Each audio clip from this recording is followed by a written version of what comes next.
नमस्कार मित्रांनो, शेकडेवारी या धड्यावरील या व्हिडिओमध्ये आपण काही गणितांचा सराव करणार आहोत. पहिलं गणित आहे, एका परीक्षेत शबानाला 800 पैकी 736 गुण मिळाले तर तिला किती टक्के गुण मिळाले? शबानाला मिळालेले गुण हे 800 पैकी 736 आहेत, म्हणजेच 800 छेदस्थानी येणार आहेत, 736 अंशस्थानी.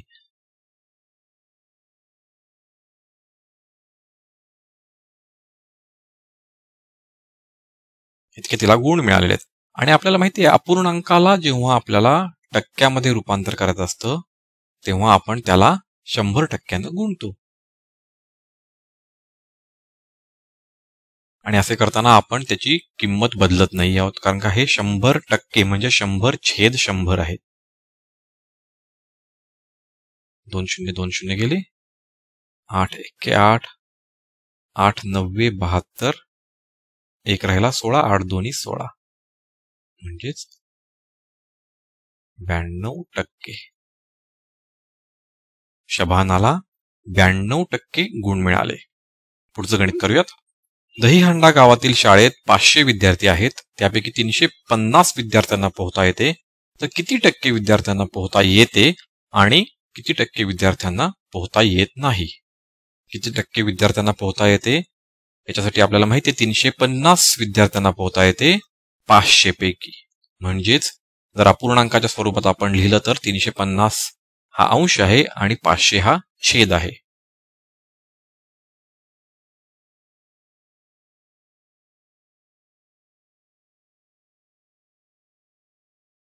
यांची टक्केवारी मांडण्यासाठी आपण सर्वात प्रथम मांडूयात अपूर्णांक.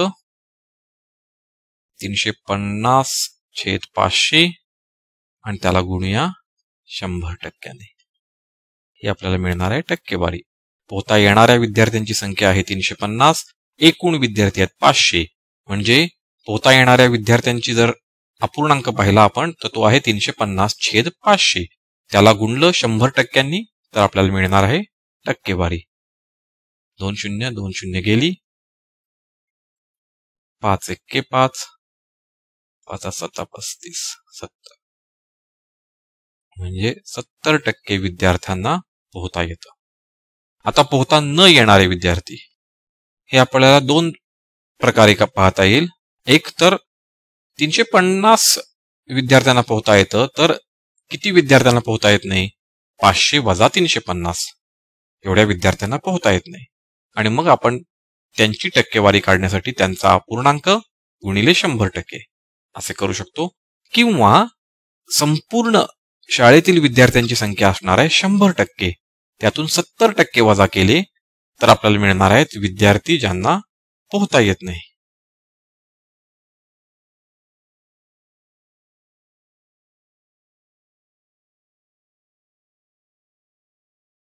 पोहता न येणारे विद्यार्थी आहेत 500 वजा 350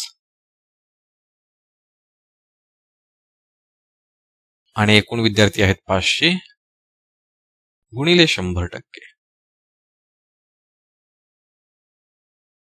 5 1 5, 5 30, म्हणजे आहेत 30%. आणि जर आपण 100%तून 70% वजा केले असते तरी आपल्याला मिळाले असते 30%. पुढचं गणित पाहूया. प्रकाशने शेतातील 19,500 चौरस मीटर जमिनीपैकी 75% जमिनीत ज्वारी पेरली, तर त्याने किती चौरस मीटर जागेत ज्वारी पेरली? आतापर्यंत आपल्याला प्रत्येक राशीची किंमत दिली होती आणि आपल्याला त्याची शेकडेवारी काढायची होती.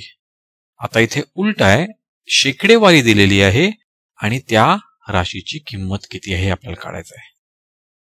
अशा प्रकारच्या गणितांमध्ये 19,500 चौरस मीटर जमिनीपैकी 75%, म्हणजे ही जी पूर्ण जमीन आहे या पूर्ण जमिनीचे 75%, या जमिनीचे 75%, जमिनीपैकी 75%, म्हणजेच आपला इथे गुणाकार येतो.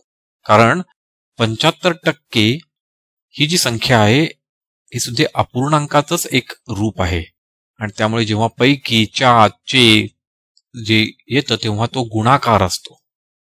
म्हणजेच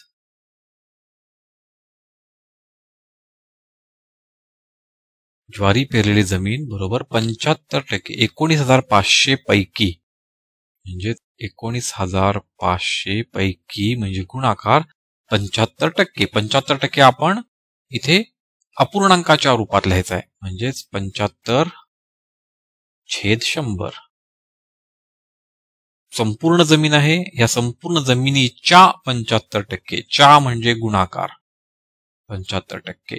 75% अपूर्णांकाच्या स्वरूपात, 75 ही जी टक्केवारी आहे ती अंशात येते आणि छेदाच्या ठिकाणी 100 असतात.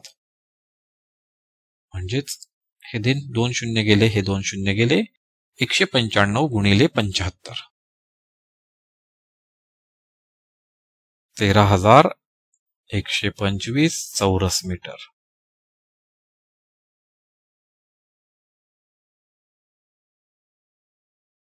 जिस प्रकाशने 13,125 चौरस मीटर जागेमध्ये ज्वारी पेरलेली आहे. मराठी टू इंग्लिश शब्दकोश.